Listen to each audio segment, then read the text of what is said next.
الہ الا انا مالک الملک ومالک الملکوت وقلوب الملوک بیدی.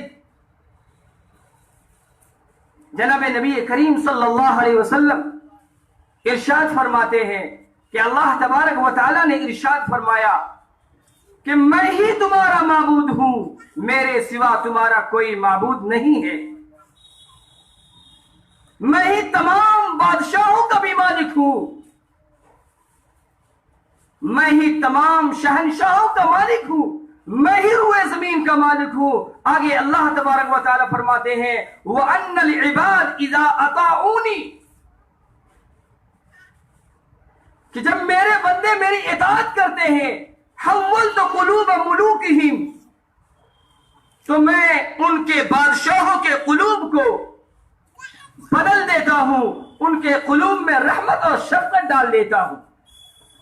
آج میرے دوستوں اور بزرگوں، اس روئے زمین پر، اس ہندوستان میں اگر ہمارے اوپر جو غلط حکمراں آئے ہوئے ہیں، یہ بات اس حدیث پاک کی روشنی میں صاف طور پر یہ کہی جا سکتی ہے کہ مسلمان اللہ تبارک و تعالیٰ کی نافرمانی میں مصروف ہے. اس لیے کہ اللہ تبارک و تعالیٰ نے اسی حدیث پاک میں آگے ارشاد فرمایا ہے کہ وَأَنَّ الْعِبَادِ إِذَا عَصَوْنِي حَوَّلْتُ قُلُوبَ مُلُوكِهِمْ بِالسُّخْطَةِ وَالنَّقْمَةِ، کہ جب میرے بندے میری نافرمانی کرتے ہیں تو پھر میں ان بادشاہوں کے دلوں کے اندر قساوت ڈال دیتا ہوں، ظلم ڈال دیتا ہوں. پھر وہی بادشاہ ان کے خلاف ہر جگہ غلط طرح طرح کے پروپیگنڈے کرنے لگتے ہیں.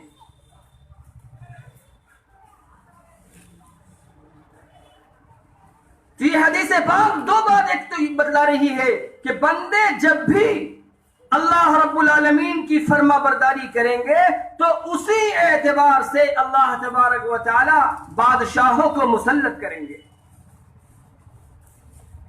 بندہ جب نافرمانی کرے گا تو اس پر ظالم بادشاہ کا مسلط ہونا ضروری ہے. اس لیے کہ حدیث ہے اعمالکم واموالکم، تمہارے جیسے اعمال ہوں گے تمہارے اوپر ویسے ہی ظالم بادشاہ مسلط کیے جائیں گے.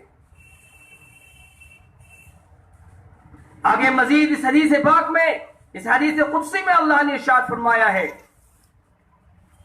کہ فَلَا تَشْغَلُوا أَنفُسَكُمْ بِالذِّكْرِ عَلَى مُلُوكِهِمْ، کہ جب بادشاہ تمہارے خلاف کمر بستہ ہو جائے، دنیا کی ساری طاقت مسلمانوں کو مٹانے کے لیے کمر بستہ ہو جائے، تو ان حالات میں یاد رکھنا کہ تم بادشاہوں کے لیے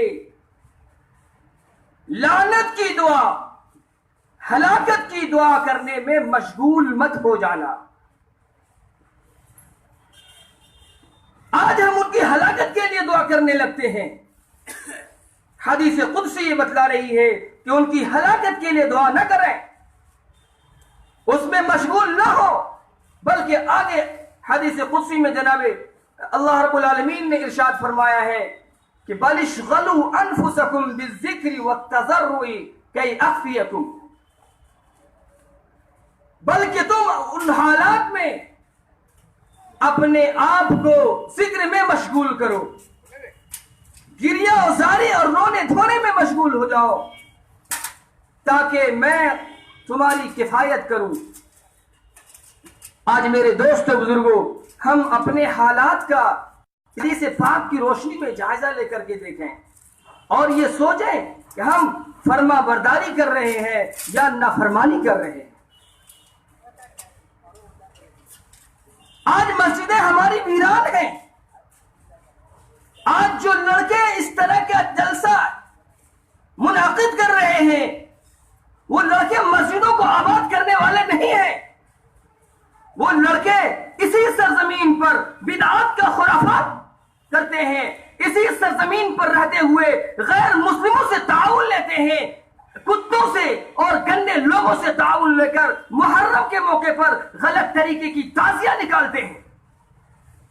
ایسے حالات میں اللہ سے ہمارا تعلق مضبوط ہونا چاہیے تھا، اللہ کے سامنے رونا اور دھونا چاہیے تھا، لیکن ہم کتوں کا سہارا لیتے ہیں، ہم کمینوں کا سہارا لیتے ہیں، ہم علماء کا ساتھ نہیں دیتے، اچھے لوگوں کا ساتھ نہیں دیتے، اور غلط طریقے سے گویا کہ ہم خود اللہ کو، ان کے غصہ کو اور بھگاتے چلے جا رہے ہیں۔ یہ سارے تو نفسانی جلسے جلوس ہیں۔ حدیث تو بتاتی کہ ایسے موقع پر جلسے کی ضرورت نہیں، ماتم کرنے کی اس قوم کو ضرورت نہیں ہے، قبر بستہ ہو جاؤ، مضبوطی سے قرآن پر عامل ہو جاؤ، حدیث کو مضبوطی کے ساتھ عمل کرو، دیکھو اللہ تبارک و تعالی تمہاری ذلت کے دن ختم کرتے ہیں یا نہیں۔ سارے بادشاہوں کے قلوب تو ان کی مٹھی میں ہے، وہ جب چاہے گا حالات کو بدل دے گا۔ ان بادشاہوں کی کیا طاقت ہے؟ اس دنیا میں روئے زمین پر کتنے بڑے بڑے ظالم بادشاہ آئے، کیسے کیسے فرعون آئے، سارے بادشاہوں کی طاقت کو اللہ نے ملیا میٹ کر دیا۔ آج بھی ملیا میٹ کر سکتا ہے، آج بھی قدرت ہے، پہلے بھی قدرت تھی اور اللہ کی قدرت باقی رہے گی، لیکن شرط یہ ہے وَأَنْتُمُ الْأَعْلَوْنَ إِن كُنتُم مُؤْمِنِينَ کہ سچے پکے مسلمان بن جاؤ، اللہ سے اپنا تعلق جوڑو، عداوت کو ختم کرو، بغض کو ختم کرو، معاشرے کے اندر اچھی چیزوں کو رواج دو، کسی کی ٹانگ کو مت کھینچو، جو وعدہ کرو وعدہ کے خلاف نہ کرو، جب امانت رکھی جائے تو امانت میں خیانت نہ کرو، شادی بیاہ میں فضول خرچی نہ کرو، یتیموں کو بیواؤں کو نہ ستاؤ، پڑوسیوں کے حقوق ادا کرو، والدین کے حقوق ادا کرو، اپنے بھائی بہنوں کو صحیح والدین کے مرنے کے بعد میراث میں حق دو، بیویوں کے ساتھ اچھے سلوک اختیار کرو، انہیں ستاؤ نہیں، انہیں غلام اور باندی تصور نہ کرو، انہیں کام کرنے پر مجبور نہ کرو، شریعت نے جتنے کام ان کو دیے ہیں انہیں کام کرواؤ۔ آج انہیں گھر کا نوکرانی تصور کیا جاتا ہے، پھر یہی لڑکیاں گھر سے مجبور ہو کر اپنے شوہروں کو خیر بات کرتی ہے، غیروں سے آشنا ہوتی ہے، پھر وہ ایمان کو خیر بات کرتی ہے اور پھر دوسرے مذہب میں جانے پر مجبور ہوتی ہے۔ میرے بھائیوں، اس طرح کے جلسے سے کوئی کام نہیں ہونے والا۔ اپنے آپ کو اللہ کے قریب کرو، وہ مالک تو آج بھی انتظار میں ہے کہ میرا بندہ میرے قریب آ جائے، وہ مجھ سے توبہ تو کرے، وہ مجھ سے معافی تو مانگے، میں اسے سینے سے لگانے کے لیے تیار ہوں۔ لیکن آج ہمارے محلے تو چھوڑیے، پورے ملک کے نوجوان طبقے کو دیکھیے، وہ مسجد سے نہیں جڑا ہوا ہے، وہ اپنی مسجدوں کی تعمیر نہیں کر رہا ہے، مسجدوں کو آباد نہیں کر رہا ہے، وہ اپنے گھروں کو آباد کرنے میں لگا ہوا ہے، اپنی بلڈنگ کو خوبصورت سے خوبصورت بنانے میں لگا ہوا ہے۔ یاد رکھیے، کوئی اگر اپنے گھروں کو آباد کرے گا، اللہ کے گھروں کو ویران کرے گا، خدائے پاک کی قسم وہ اپنے گھروں کو آباد نہیں کر سکتا۔ گھروں میں لڑائیاں ہوں گی، ماں باپ لڑیں گے، بیٹا باپ سے لڑے گا، باپ بیٹے سے لڑے گا، بھائیوں میں آپس میں ناچاکی ہوگی اگر اللہ کے مسجدوں کو آباد نہیں کرو گے۔ آج مسجدوں سے زیادہ بہتر ہمارے گھر ہوتے ہیں، اس سے زیادہ خوبصورت ہمارے گھر ہوتے ہیں۔ مسجدوں کے اندر قرآن بے جزدان کے ہوتے ہیں، وہ قرآن پورا کا پورا سال انتظار کرتا رہتا ہے کہ کوئی آئے مجھے تلاوت تو کرے، وہ مجھے پڑھے تو صحیح کہ میں نے اس میں کیا ہے، میرے اندر اللہ تعالیٰ نے کیا رکھا ہے۔ قرآن نے یا ایھا الذین آمنوا، یا ایھا الذین آمنوا 89 مرتبہ، 80 و 89 مرتبہ اس مسلمانوں کو، اس ایمان والوں کو خطاب کر کے ارشاد فرمایا ہے۔ کیا کبھی ہم نے دیکھا، کیا کبھی ہم نے یہ سوچا کہ وہ 89 جگہ کون سی ہے؟ وہاں میرا رب مجھ سے کیا کہنا چاہ رہا ہے، مجھے بار بار کیوں مخاطب کر رہا ہے؟ آخر کون سی ایسی بات پیش آ گئی ہے کہ وہ بار بار کہہ رہا ہے یا ایھا الذین آمنوا، یا ایھا الذین آمنوا؟ ان جگہوں کا مطالعہ کیجئے اور یہ دیکھیے کہ میری زندگی کے اندر اس آیت پر عمل ہے یا نہیں ہے۔ ان آیتوں کا معنی پر غور کیجئے، ان کے احکامات کو سوچئے، اور پھر ایک ایک کر کے تمام کے تمام احکامات کو اپنی زندگی کے اندر لائیے۔ آج اس مسلم معاشرے میں اگر کوئی مظلوم انسان ہے اور اس کے خلاف کسی نے ظلم کی بغاوت بلند کر رکھی ہے تو اس کا کوئی ساتھ دینے والا نہیں ہوتا، اس کا کوئی ساتھ نہیں دینے والا ہوتا۔ کوئی ایسی پنچایت نہیں ہمارے یہاں جو اس مظلوم کے خلاف حمایت میں کھڑی ہو جائے اور یہ کہے کہ یہ ظلم نہیں ہونے دیں گے۔ جو پچھلے لوگ ہیں وہ غلط صحیح طریقے سے مشورے کر کے اپنے چہرے کو کالا کر چکے ہیں، وہ رشوت لیتے ہیں، وہ بدعنوانیاں کرتے ہیں، وہ کھا پی کر غلط صحیح طریقے سے فیصلے کرتے ہیں جس کی بنیاد پر ان کا کوئی وقار نہیں ہے، ان کی کوئی عزت نہیں ہے، ان کا فیصلہ اسی لیے نہیں مانا جاتا ہے۔ مظلوموں کا ساتھ دیجیے، مظلوموں کا ساتھ دیں گے تو اللہ کی مدد نازل ہوگی۔ ظالموں کا بھی ساتھ دیجیے، لیکن ظالموں کا ساتھ دینے کا مطلب یہ ہے کہ ان کے ہاتھ کو ظلم سے روکیے، ان کو سمجھائیے تم ظلم نہ کرو، تم ظلم کرو گے کہ اللہ کی لعنت پورے معاشرے پر اترے گی، ہم پر بھی اترے گی، ہم اس ظلم کے خلاف علم بلاغت بلند کریں گے، ہم تمہارے ہاتھوں کو روکیں گے۔ معاشرے کے اندر اتنی ساری لڑکیاں غیر مسلم اسکولوں میں جاتی ہیں،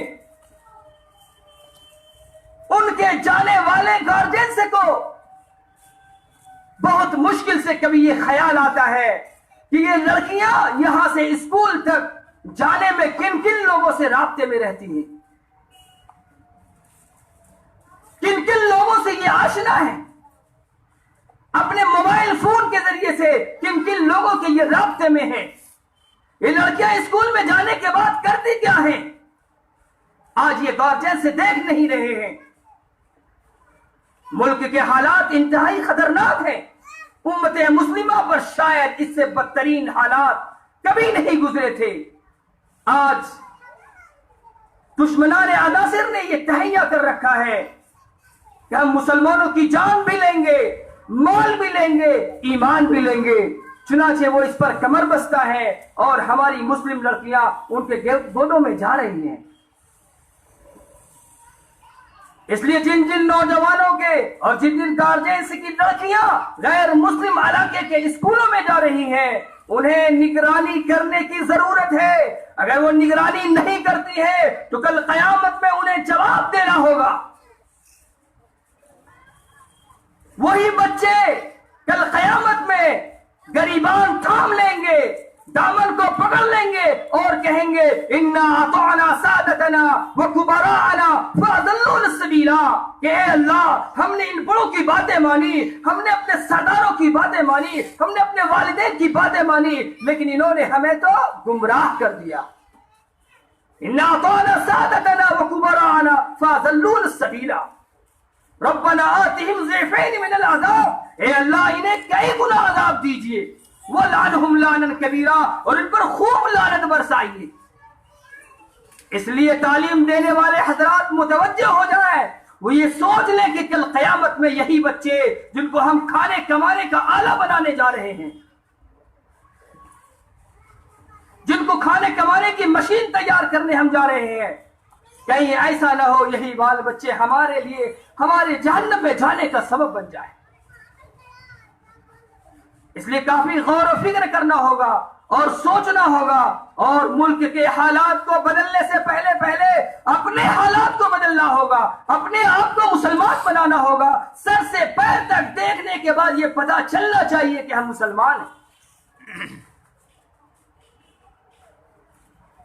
30 سال 40 سال 50 سال کی عمر ہو گئی اللہ کی نعمتیں کھاتے کھاتے، لیکن دیکھ کر یہ پتہ نہیں چلتا کہ یہ اللہ کا انسان ہے، کہ یہ یہودی کا انسان ہے یا عیسائی کا ماننے والا ہے، یہ کفر و شرک سے لطفت ہے یا موحد کوئی انسان ہے۔ اس لیے اپنے آپ کو بدلیے۔ جب ہم اپنے آپ کو بدلیں گے، اپنے آپ کو اسلامی تعلیمات کا پابند بنائیں گے تو دھیرے دھیرے ملک کے حالات بدلیں گے۔